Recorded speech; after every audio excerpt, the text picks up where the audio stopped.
Welcome back, everybody. As you probably guessed from the intro, we are going over this firearm right here, and this is a relatively new offering from the folks at Smith Wesson. They call it the Equalizer. I'm not a huge fan of the name right off the top, but I am a fan of what the gun does and sort of who it is for. So basically, what is it? It is I would say compact. They call it, I believe, a subcompact on their website, but I would say it's a compact, sort of in-between size. It can be used for full-size pistol rolls. It can also be used for concealed carry type rolls, which we will show you size and stuff like that here in just a second. And it has a capacity of 10, 13, or 15 plus 1 rounds of 9mm. So I suppose let's just talk about that right off the jump rather. Comes with a 10-round flush fit mag, and these are Shield Plus compatible magazines. So if you guys have a Shield Plus, it will work in them just fine. It also comes with a 13-round magazine that allows you to get a little bit more grip on it. And then it comes with a 15-round magazine, which of course still works in the Shield Plus, but also works in this gun and sort of extends the grip down there. Even folks like myself with large hands can get a very good positive grip on there, but it can sort of flex into multiple rolls, and it can do so for a lot of different people. So obviously anybody can use this gun. There's no like special requirements to use it, but it is geared for folks who have a harder time manipulating standard firearms. So folks who either have arthritis or aging, female shooters, new shooters, whatever the case may be. If you lack confidence manipulating a gun, or if you just have a hard time manipulating a standard firearm, then this absolutely could be something that is for you. We will get into that a little bit later on in more detail. But basically this particular firearm, in my opinion anyway, is a replacement of this gun. Now, as of when I'm recording this, the EZ9, this is the Performance Center version, but the EZ9 is still in production, and it has been a wildly successful gun because of the reasons I just talked about. There are a number of folks, like if you look at the demographics of new shooters, female shooters in terms of new shooters is off the charts. So just tons of them getting into it. And of course, a lot of the FUD lore that has been coming out of gun shops for decades now has been get them a small gun, a J-frame, a small 380, whatever the case may be. And as many of you guys know, anybody who's taught new shooters, that is terrible advice. You want to get them a gun that is large enough for them to easily manipulate, and that size and weight will help to mitigate the recoil impulse on it. And this gun did that very, very well for a lot of different folks, both in 9mm like we have here, as well as 380 ACP. The big complaint on this gun was this guy here. So the magazine is easy to load with these tabs, but it only holds 8 rounds plus 1 in the chamber, so the actual capacity was severely limited. The Equalizer improves that. Additionally, it gives you an optics ready capability that the EZ9 didn't have, and gives you some other features like enhanced slide serrations and other things that we will talk about here in a second. So essentially, in my opinion, it took the EZ9, listened to viewer and user feedback, and Smith & Wesson created this gun right here. So I suppose with that, let's get up close and personal, check out the details of the firearm, and then at the end, we'll let you kind of know how it performed, what my wife thought of it, and then what I think of it overall. Looking at the gun up close and personal, you guys can see, again, those are the magazines, and there is a dramatically different grip that you do get with the different ones. Again, just to illustrate it up close and personal, the 10 versus the 15 round, very different in terms of how the gun presents and how it handles from a shooter's perspective. Now, before we go over the details, we will make sure that the gun is unloaded, which of course it is, and at this point, we will let the slide go home. You can note our mag well here. We have a little bit of flaring on the actual frame itself. Of course, the back strap, unlike some of the full-size Smith & Wessons, is not replaceable. So what you get from the grip is what you have. There's really not a whole lot you can do to it from the factory, at least. So we have good texturing here on the sides as well as on the front strap. Unfortunately, on the back strap, because we have this grip safety, it kind of negates a little bit of grip that you could put on there with a different design. Now, I'm sure there's going to be a lot of new folks watching this video, so what is a grip safety? So basically, again, we'll make sure it is clear. So at any point, if you pull the trigger and this grip safety is not engaged in, the trigger itself will not function correctly. So you have to grip the pistol as you would with a natural grip, and then pull the trigger, and of course it will break, and you can cycle the action, and the trigger will reset. Of course, as soon as you let off that grip safety, again, it goes to having a dead trigger. So that is one of the safety mechanisms that is inherent in the firearm. They also offer a version with a thumb safety as well, if you're so inclined. I'll leave that up to you guys, but I prefer no thumb safety, especially with that grip safety on there. So our magazine release is right here. It is reversible, so you can put it on the right side of the pistol if you want to, and you can see here on our magazines that they are cut for ambidextrous use, so you can swap that magazine release to either side. And then continuing on forward, you'll see our slide lock and slide release lever. It is only on the left side of the pistol, so it is not ambidextrous, but you can push up on that, lock your slide to the rear for any type of manipulations, and you can also hit it to release and send your slide home and let the pistol go into battery. It has good serrations on there. Smith & Wesson really does these quite well on the M&P series. Some companies don't. Smith & Wesson does for sure, at least that's my opinion.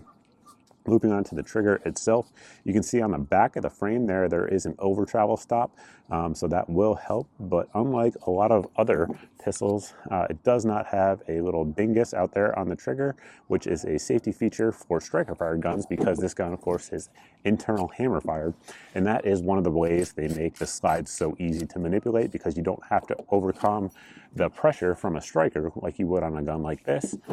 So that is one of the ways they do it, is with that internal hammer, which we'll show you here in a second. But the trigger on it, basically you're going to take it up, just a little bit of slop here, and then once you hit your wall, it's pretty clean. It breaks right around 6.5 pounds, and the reset on the trigger, basically you were just going to let it out, and that is your reset. It's a little bit longer than a lot of other options out there on the market, but again, it is an internal hammer fired gun. You're going to come back at your wall, and that is your break. Not super crisp, and that reset is a little bit longer than I would like, but in terms of practical application of shooting things at self-defense distance, it's not a hindrance in any way, at least not in my opinion. Continuing on forward of the trigger, we do have our 1913 rails out there out front. Obviously, due to the size of the firearm, not all of the lights out there are going to fit, but a lot of them will. And of course, you have 3 1913 slots on there, which is more than a lot of other compact guns. Continuing on up to the slide, we have these very large slide serrations. Just to compare it to the Easy, which again is sort of the predecessor to it, these had these fish scales on there. And these are definitely very functional, but these ones with their deep serrations are even more functional. They're easier to grip onto and run that slide even with weak hands, and you still retain these little wings that are back here on the rear of the slide. So that way, if you're just grabbing back there, it gives you a good surface to grab onto, and has a ledge that can help give you some extra resistance as you're pulling that slide back. Slide itself is going to be melanite finish, so that is a nitride or a nitrocarburizing finish. It's going to give you that nice black finish on there. It's also going to give you good corrosion resistance, good surface hardness, and just good lubricity overall. It's a very, very proven finish at this point. And then of course back here at the rear we do have the optics mount. The slide itself is cut for Shield RMS and RMS-C type optics. There are no plates available for it. So you're going to have to use Shield RMS or RMS-C optics if you use this gun. As you can see here, we have the 507K2 from Holosun. We've also had the EPS on there from Holosun. So we've used both, and it fits on there just fine, as you can see. Right here, that little hole in the back of the barrel, for those that don't know, that is a loaded chamber indicator. So if you were to actually have a round in the chamber, you would be able to see that in daylight type conditions. And then the sights that the pistol comes with are going to be white 3 dots. So nothing too fancy on there. You have a square notch at the rear with the white dots, some serrations, and then a white dot up front. Me personally, if you're going to have, just plain steel sights, I would like to see these blacked out. Makes it a little bit easier, especially if you're running an optic. Now, one thing with the Holosun we have there with the Vulcan reticle, you do get a lower, I would say 1/5 co-witness, I guess we'd say. Obviously, on camera, that's probably blown out, but in real life, it's very crisp. But you do have the ability with a lot of different optics to co-witness with these sights. Disassembly on the firearm is pretty straightforward. You're just going to press your magazine release. At this point, we're going to push up here on our slide lock and slide release lever and make sure we're clear. We are clear. At this point, we're going to rotate this lever 90 degrees down and then let your slide go home. You do not need to press the trigger to disassemble this gun. That's something I know a lot of new folks are going to like. Looking in there, you can see this is our internal hammer that we've been talking about. So that is what's actually being fired as you press the trigger. It's going home, and then when you reset it, that is where it's resetting back in the rear position. Continuing with disassembly, we do have our spring and guide rod, which are metal. One thing to note there is that it is not a perfect circle like a lot of options out there on the market. So when you reassemble it, the curve has to be down into the barrel. And then the barrel, as you guys can see there, also has that nitrided finish on there with a nice wide feed mouth for feeding hollow points. And looking in there, you guys can see great machining work, as you would expect from Smith & Wesson. No crazy chatter marks or anything like that. Then you have this portion back here on the rear. That is where the internal hammer actually goes when it is firing and hits the back of the firing pin right there to fire the firearm. Reassembly is the exact same, just in reverse order. I'm sure folks are already typing out in the comment section, why not just get a Shield Plus? The Shield Plus, tremendously successful pistol from Smith & Wesson. Of course, Shield shares the same magazines, but I will tell you this is a striker fire gun, and running the slide on it for me is very easy. I would say it is probably double the amount of resistance that you do get, though, having to run this slide versus the Equalizer. I mean, it's night and day difference. There is a significant difference for folks who lack confidence or lack strength in their hands running and operating both pistols. Now that we've got a good look at it up close and personal, let's talk about some things that are always important in any firearms review. Number one is going to be reliability. So this gun right now has just over 700 rounds through it, which is why you saw some of the wear on there when we had it apart, but it has been 100% reliable. The vast majority of that ammunition has been Minute Ammunition's 115 grain and 124 grain. So they're our 9mm sponsor. We definitely appreciate that.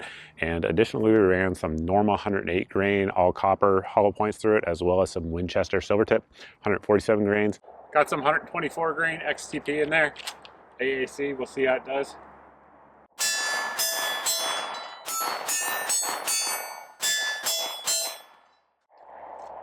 Certainly no issues feeding it. It ate them all just fine. So reliability has been phenomenal regardless of who the shooter is, which we'll talk about here in just a second.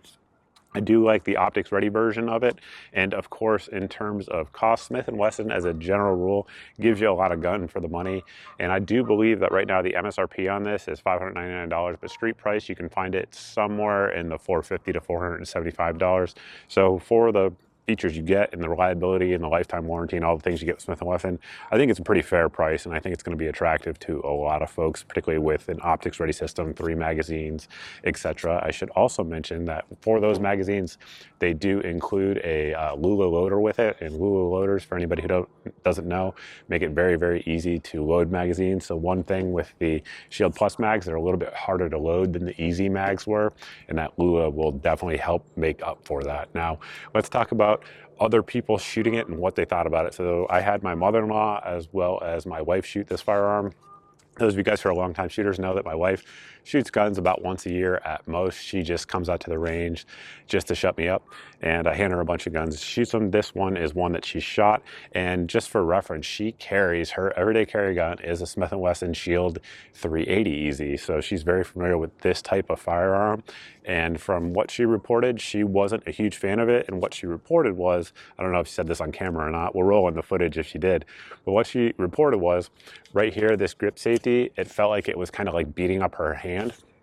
The one thing for that, it is a little bit narrow in terms of the back strap, at least for a larger size gun. So if you were to compare this to like a full-size M&P, it is more narrow, and then with that one point right there, I can see how that would happen. That said, I didn't notice it at all, but I have much larger hands, so it definitely could just be an ergonomics for her size hands. That said, my mother-in-law shot it, and she really liked it. So, you know, she's much older than my wife, as you would probably imagine, a little bit more frail in terms of firearms handling, but she really liked it. So I don't know if my wife's just comparing it to the Shield 380 Easy that she's used to, which obviously has less recoil and just wasn't really up for the 9mm recoil.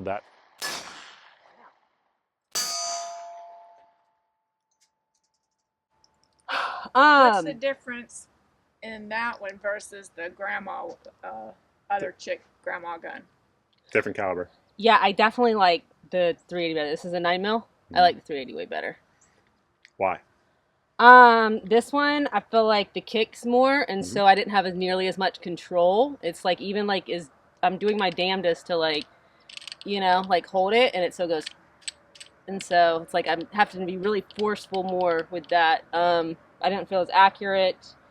And it's just, yeah, I feel a bigger kick with it, and I don't like any recoil. That said, the recoil of either one is very lightweight for a center-fired handgun, and the reason for that is, again, that reduced mass that we have here on the slide.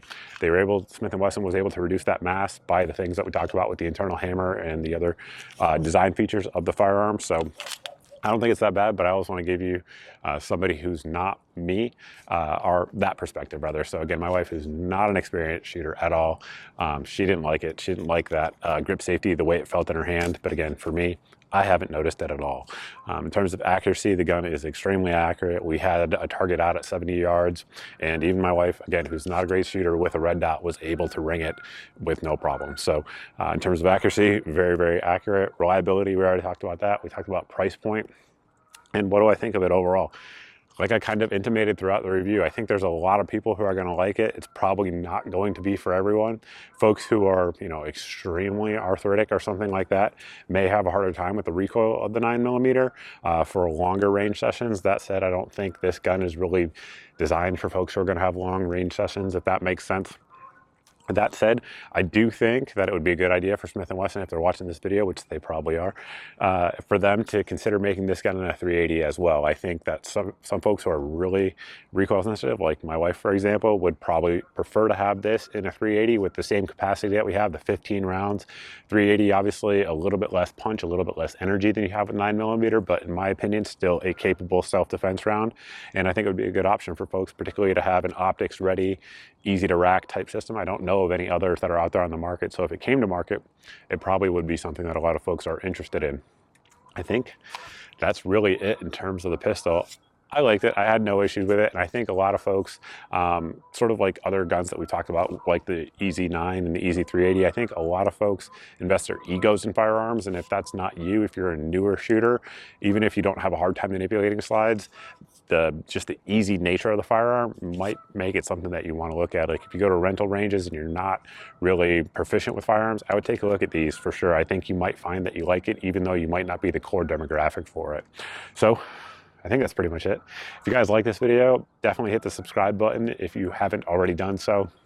Also, check out my social media here at all the various places on your screen. If these things go on sale, if the optics go on sale, any of the ammo goes on sale, those sorts of things, the first place it hits is going to be my social media sites where I post those for folks to take advantage of those deals. Additionally, we have the daily deals email here on the channel, and that goes up, as the name indicates, every single day. And it has 6 to 8 of the best deals that we find on the internet. So again, if it's on sale, ammo, optics, magazines, whatever the case may be, if it's on sale, it goes out in that daily deals email, and that way it goes straight from me to you, so there's no social media giant censoring your eyes from it. So that certainly is a good thing about having that email list. And then additionally, if you subscribe to the channel here and you aren't seeing 2 to 4 videos a week, definitely sign up for my email list at the website here on your screen. This email goes out once a month, and it has all of the videos since the previous month's email went out. So that way there's, once again, no big tech giant censoring your eyes from my content. You can probably see a theme here, but it goes straight, again, from me to you. I do recommend with both those emails, you use a non-Gmail. Gmail tends to block a lot of my emails. It just sort of is what it is. No point in fighting it. Just tell you guys that, and you do what you will with that information. So that is it. Thank you all for watching. I genuinely appreciate it, and I look forward to seeing each and every one of you in the next video.